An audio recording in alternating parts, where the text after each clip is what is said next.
How to preserve aloe vera pulp at home.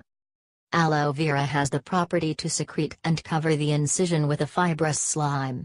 This substance immediately protects the inner gel of the leaf from contact with the air.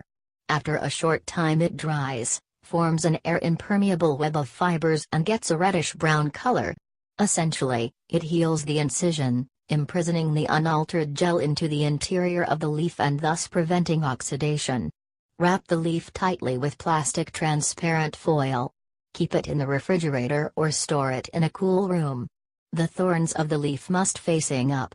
You can preserve it for 10 to 15 days in the room or from 20 to 25 days in the refrigerator, however it is better to be consumed as soon as possible.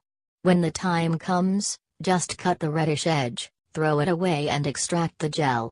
If you want to preserve the gel for a longer time, you must add some substances that are essential for the preservation.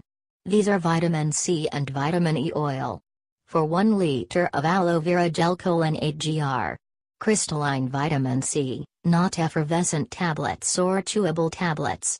6,000 of vitamin E oil. Remove the gel from the leaf, cut it into cubes and put them in a blender. Add the vitamins and start the blender in low-speed function.